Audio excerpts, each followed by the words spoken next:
Guys, I'm here with my notepad, the iconic notepad as some of you may already know. And this time around, I'm here to expose myself.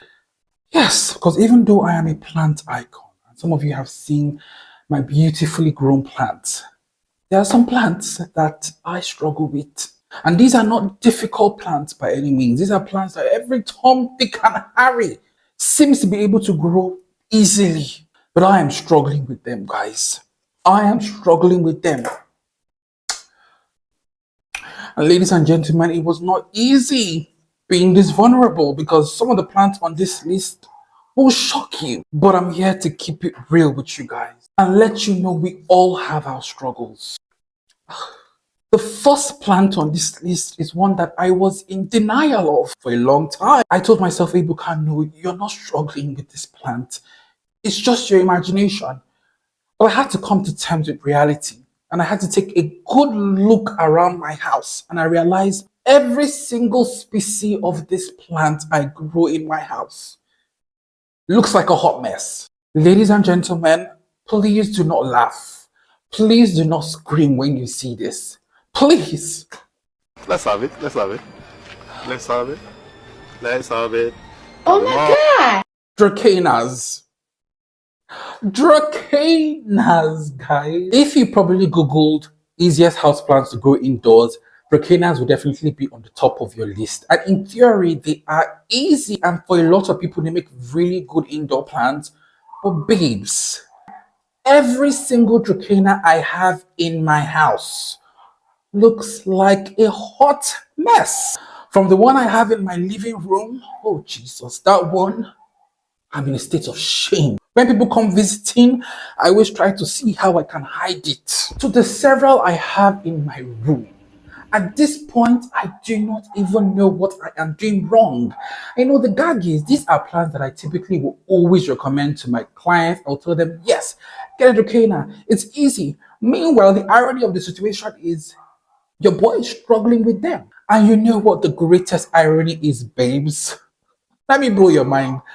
Dracaenas, a lot of Dracaenas are native to West Africa. Some, like this Dracaena goldiana that I'm also struggling with, are native to Nigeria.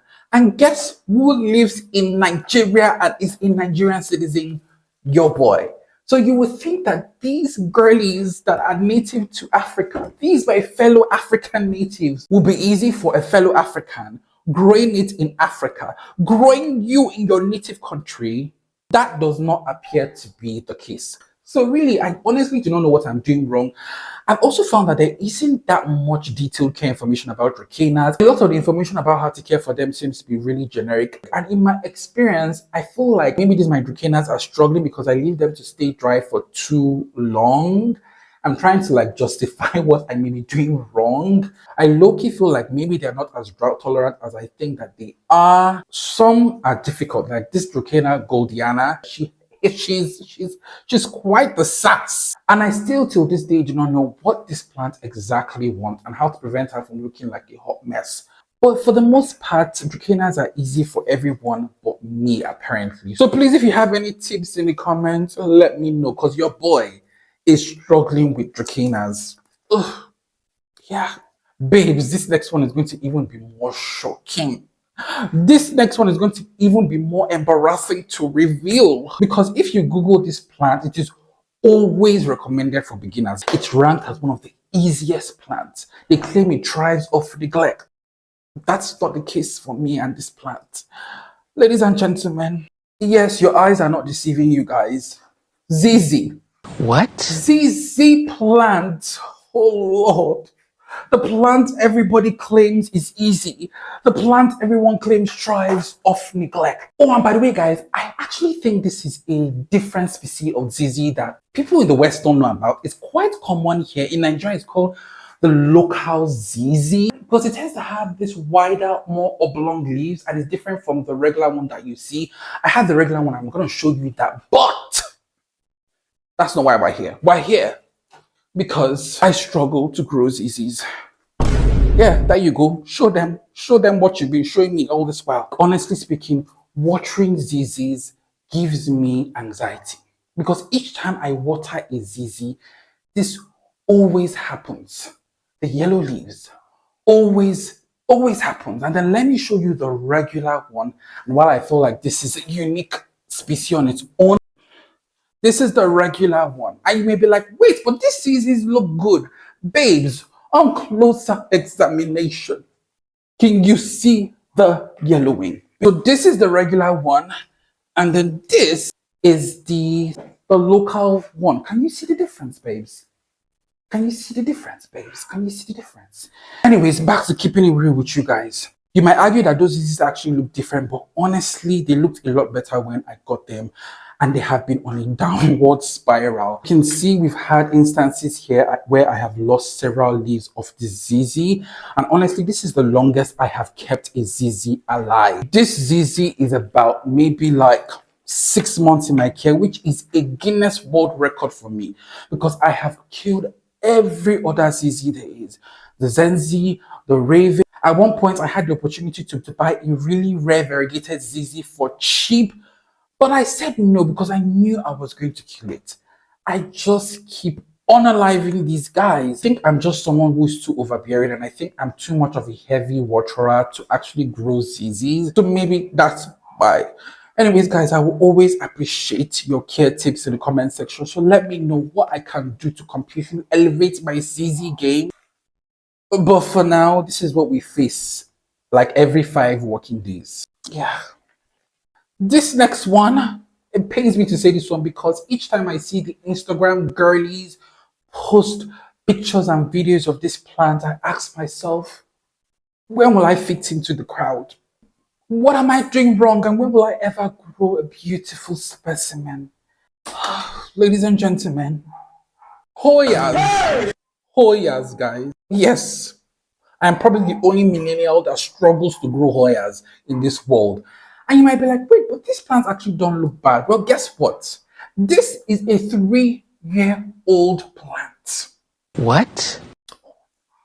This is also a 3-year-old plant. Oh my God. Imagine growing this for 3 years. 3 years of your life. And this is all you can brag about. All my Hoyas look busted and crusted. And the gag is, in my previous apartment, I don't know what I was doing different. I don't know. But in my previous apartment, my Hoyas were the talk of town. My Hoyas were the talk of Lagos society. I used to intimidate the Lagos girlies with my Hoyas. But the moment I moved into this place, the moment I moved into this new apartment about 2 years now, they've just looked like a hot mess. I don't know what it is that I did differently. Honestly, I've come to the conclusion that I'm not really the biggest advocate of like chunky potting mix, but I've come to the conclusion that with Hoyas, you do need a mix that is a bit on the chunky side, because these guys are epiphytes, so they don't really grow on soil in the wild. So if your mix is very soil based, like mine is actually a very soil based mix, you will have a problem growing these guys. I mean, I speak for myself because I know people in Nigeria that use like a similar soil base mixed, and their Hoyas are doing fine. So I don't know. Like, I ask myself, am I under a spell? This Hoya obovata is the one that is paining me the most because there's a creator that I love, Monef's Jungle. Shout out to you, girl. Each time she posts a Hoya obovata, and I look at mine, the African amigos. Does she have 2 heads? Ebuka, does she have to, if I actually be talking to you, does that Hoya obovata, does her Hoya obovata have 2 heads? But yeah, guys, all my Hoyas look like abandoned sacrifices, if I do say so myself. So the majority of you watching this will seem to be able to grow Hoyas beautifully and effectively. You don't know what God has done for you, so appreciate them a lot more, because for some of us, it's been a struggle. Moving on to another one that I really want to grow, like, because it really gives off the whole tropical vibes. It's a very statement plant. It is beautiful. It has gravitas. It is iconic. You know, it's the whole shebang. I really want to grow it effectively, but try as I might, I can't seem to grow it well. And again, this is one that is easy. It seems to be easy for a lot of people. I see it on Instagram. Everyone's one looks better than mine. And so I always ask myself, am I under a spell? Anyways, ladies and gentlemen, it's the bird of paradise. The bird of paradise plant. As you can see, we've lost yet another leaf, guys. I think what people do not realize, and I didn't realize it until later on when I started thinking about it, this looks like a tropical plant, but it's not a tropical plant, babes. This plant is native to Africa, but South Africa. And South Africa, I'm sure my South African homeboys and homegirls will agree, South Africa is not a tropical country. It is subtropical and parts of it are actually temperate. So if you bring this plant to your tropical country and you grow it under tropical conditions, in my experience, it has been a disaster. It doesn't like full sun. It certainly cannot handle our full intense Nigerian sun. And also it doesn't like wet conditions. So we have a very long rainy season and I used to just carry this plant and dump it underneath the rain. No. She quickly showed me after losing two that no, you don't do that. I don't like that. So right now, this is my third attempt, and I still don't know what I'm doing wrong. I moved her away from the outdoors and the direct sun and the rain, and I brought her into my room, and she's right next to my window. Yet, the struggle continues to be real, as you can see. Also, this is one plant that I'm also terrified to water. And the soil is dry. The soil is bone dry because each time I water Miss Bed of Paradise, this happens. This happens. My soil, I believe that my soil is great. It is fast draining. It dries out fast. Or maybe apparently not fast enough for this guy. I don't know, guys. But please, I would appreciate care tips because I cannot afford to lose this plant. Do you know why? Because the white bed of paradise is extremely expensive in Nigeria. It is expensive. It is more expensive than what it is sold for, like in the States. That's how expensive this plant is. It's expensive and it's also not easy to find. So if I lose this one, it may cost me an arm and a leg to buy another one if I do find it here. So please join me in prayers, guys. The pressure is getting worse and worse. Join me in prayers and please pray that I do not lose this bed of paradise because I'll be sad. As usual, please let me know your care tips in the comments. I would really appreciate them. I'm a humbled plant icon who is willing to take advice to save some of these babies. Okay. This next one is a frightening sight to behold, so I will say back up from the screen a bit. This is an Anthurium. Yes, it's an Anthurium. But like everyone says it is the easiest Anthurium in the world. In fact, it is always recommended for like beginners who want to get into Anthuriums. They say it is the easiest. It won't give you any problems. The easiest one. Well, then ladies and gentlemen, why does mine look like a hot mess? Why does my Anthurium pristinilum look like a hot, smoky mess? Guys, this is supposed to be the easiest Anthurium, and in a lot of people's collection, people that collect Anthuriums, this is like the easiest and the most common. But your boy is struggling with it. It looks terrible. It looks busted and crusted. And guys, I've had this plant for a year, 1 full year, and this is what we have. Bear in mind that I'm growing this plant in the tropics, outdoors in tropics, with humidity that is high, above 70% as we currently speak. And I think I know what is wrong. I was watching a TikTok, and then this lady who has a very beautiful Anthurium collection, she said that the Anthurium crystallinum and a lot of Anthuriums do not like bright light.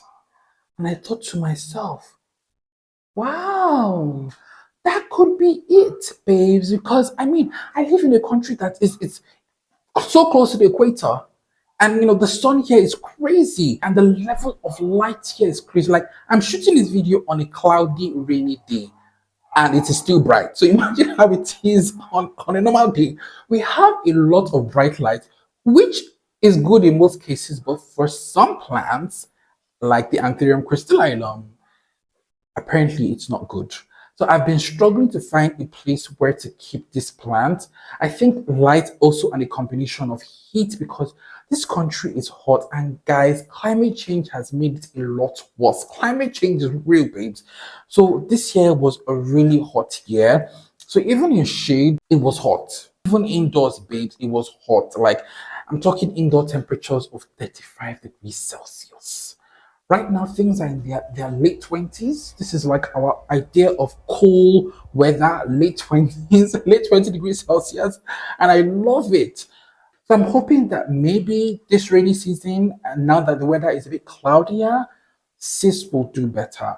Because when this plant grows, there was a time this she behaved and she looked beautiful. When she grows beautifully, she is perfect. She's just such a beautiful specimen. Let's just keep praying, please. All right.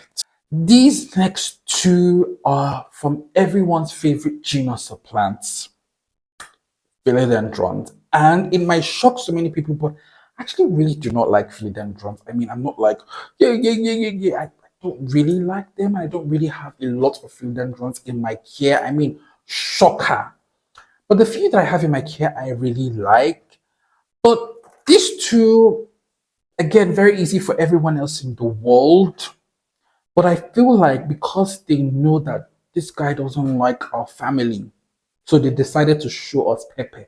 I feel like some plants, I feel like plants are sentient to a certain extent. They know when you don't like them, and then they will show you that they don't like you too. So I feel like that's what's going on. But the first one is the Philodendron brandiatum. We have a sign of what she does best here, yellowing leaves. You might look at this plant and be like, oh, she does look cute and gorgeous and portable. But this plant is 1 year old. This is 1 year of growth here, looking at you guys. 1 year of life.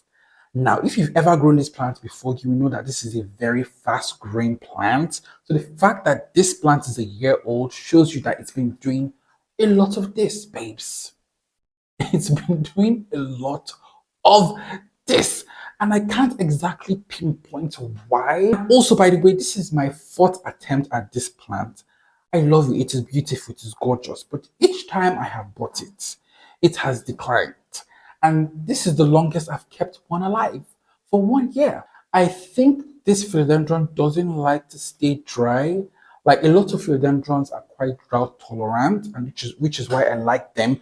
But this particular mama here doesn't like to stay dry, and I think I've been leaving her to stay dry for too long, which might explain, the crispy tips. So I've started watching her more often, yet I still haven't seen any improvements. It's such a shame because this is not one that you find easily in this nation. So guys, please, I need your care advice right now because I cannot afford to lose this plant. If I do, I do not know where else I will get another one. So please comment below. Give me care tips. What can I do differently? But yeah, let's do the honors of taking off this yellow leaf together. Moving on to the next philodendron, please don't laugh at this one, guys, because it does look like a rejected sacrifice, even in the plant I kept it in. Don't laugh at this one, but guys, even I myself, I'm laughing. This is supposed to be a philodendron hederaceum lemon lime. But look at what we have here, guys. I don't know. We have something that looks like it was discarded.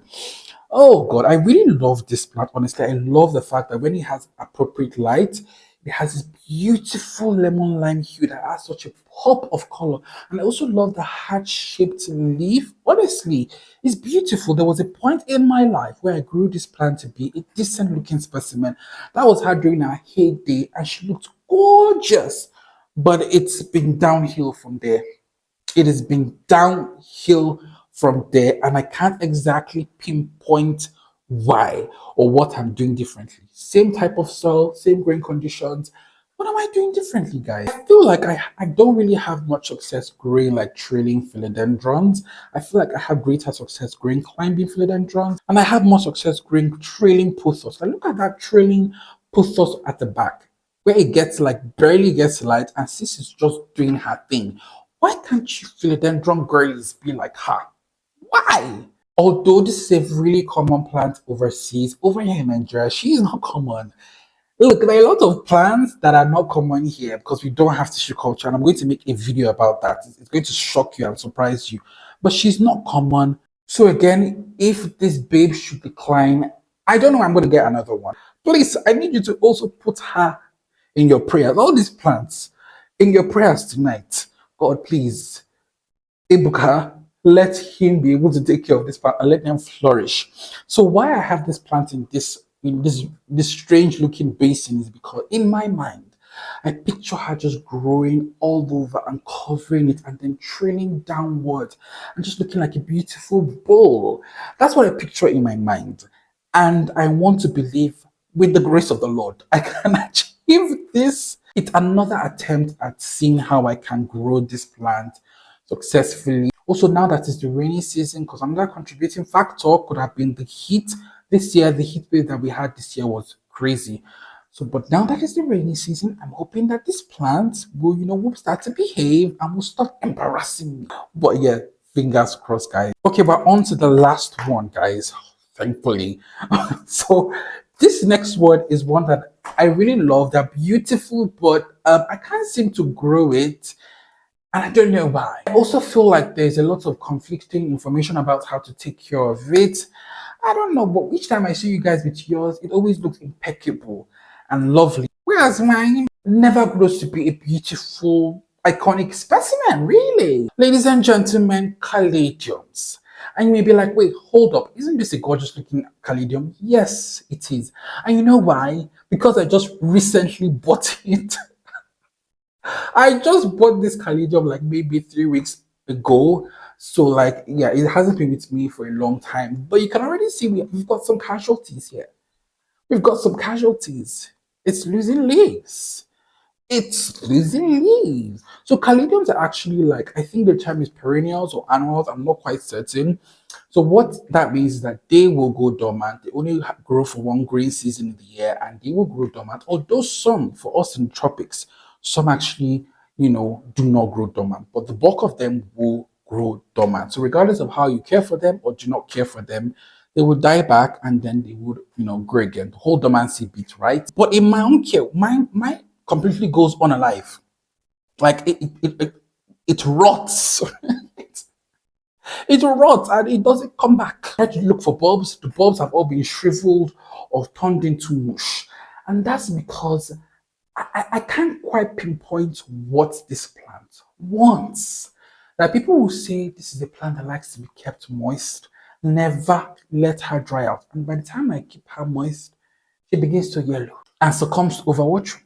Whereas there are other people that have said, okay, water when it has dried. And when I do that, by the time I come to water it when it has dried, she wilts and freezes off from underwatering. There are also people that say, okay, this is a plant that can take direct sun. But I think the direct sun we have in Nigeria is different from the direct sun we have everywhere, because the few times I've grown these caladiums in our direct sun, they have fried to pieces.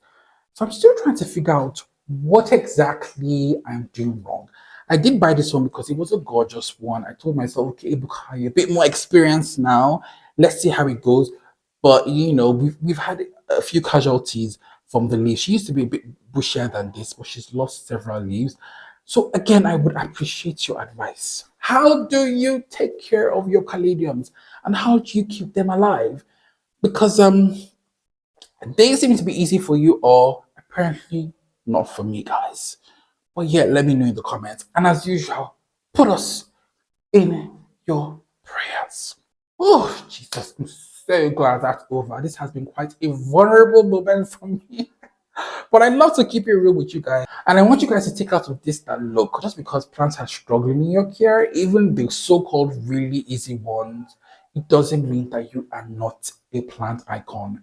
You and I will always be plant icons, regardless of what these plants do. They are the problem. We are not the problem. And if you've liked this, please like and subscribe, and see you guys in the next video, babes.